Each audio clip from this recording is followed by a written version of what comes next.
From the early days to the present, the Navy has been an important contributor to America's efforts in space, both unmanned and manned. In fact, more astronauts have graduated from the Naval Academy than any other higher education institution. I'm Petty Officer Brandy Wells, and here in studio with me I have Midshipman Second Class Lucas Papadakis, an aerospace engineering major at the Academy and a hopeful future astronaut. And live from the International Space Station is Commander Chris Cassidy, a Navy SEAL, to discuss the Navy's role in space and his own experiences. Thank you for joining us today, Commander Cassidy. Hey, my pleasure. It's great to be with you today. Sir, our first question is, why is space important to the Navy? Well, obviously, communication is vital to anything we do, from as simple things as our own relationships to war to space. And the space environment for the Navy is critical for our communications network, tracking our ships, responding to disasters or conflicts, and everything that we do on a day-to-day basis, and having the ability to track and manage all of this infrastructure all around the world. It's actually really critical to our warfighting capability, I think. How has your Navy service prepared you for being an astronaut? Well, that's an interesting question. I think that to be successful as an astronaut, you need to have the ability to think operationally and do things while you're communicating on the radio, while you're processing multiple things. And that's what I've learned over my few months here, and that was really instilled in me from my first days of stepping onto the Naval Academy yard all the way through being groomed as a junior officer and mentored by some of the senior enlisted that I had the privilege to work with.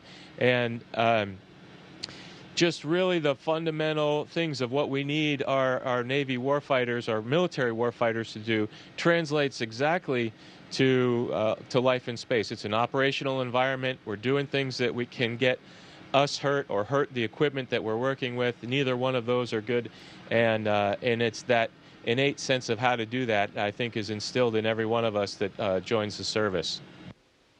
Are there any similarities between the SEAL and the astronaut communities? Well, I'm asked that often, actually, and I think at face value, it's very similar training pattern.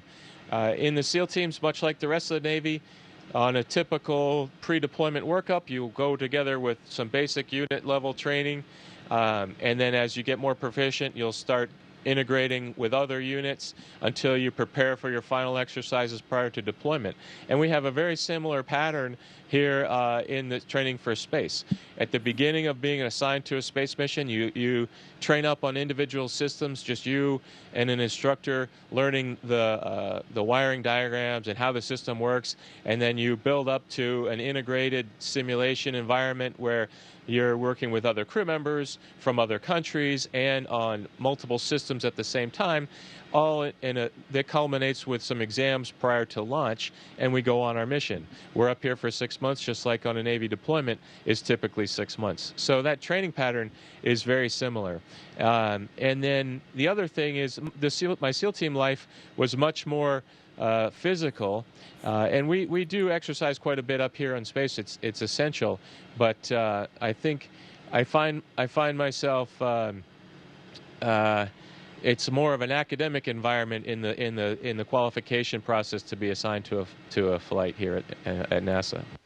You mentioned the physical side, sir. What kind of physical training was required for the demands of living in orbit?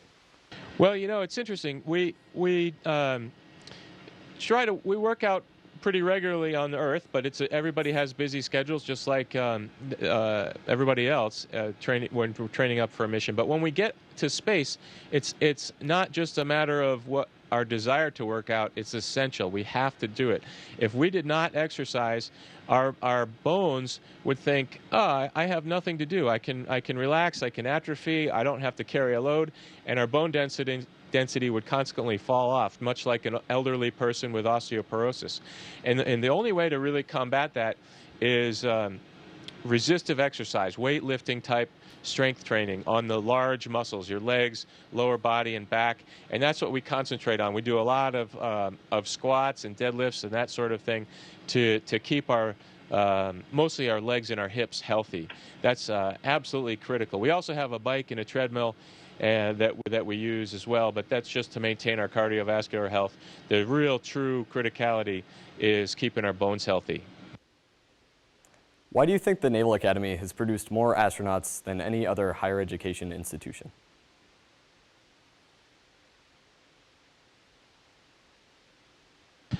Well, I think it's just a matter of numbers, maybe. If you look at the astronaut office, about half of the astronaut office is military. The numbers are a little bit different right now. We're sort of going through a transition period, but historically, half the astronauts have been active duty military and half civilian. And when you look at those military officers that come to the astronaut office, it's probably pretty close. I mean, we might have the exact the lead, if you will, over the Air Force, which is a good thing because I'll be coming home in the first week in October and going to our homecoming where we beat Air Force. But that aside, the Air Force and the Navy probably have the two close. Are really close in the number of astronauts we've produced. The Army has some too. The Coast Guard Academy has an astronaut, but it's just a matter of the sheer volume that we have. What's next for you, sir?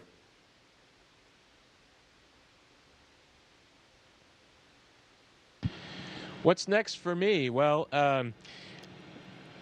what I like to say up here is the only important thing in the space station is what you're doing right at this time.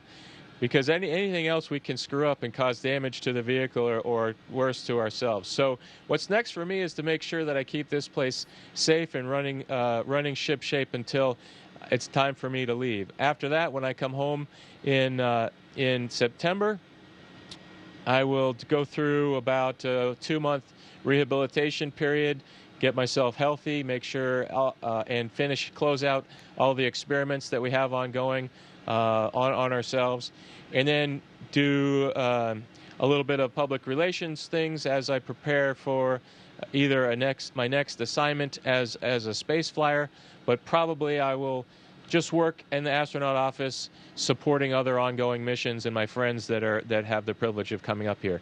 Beyond that, in the five-year time horizon, it'd be great if I could come back to space, but we'll leave that up to my bosses.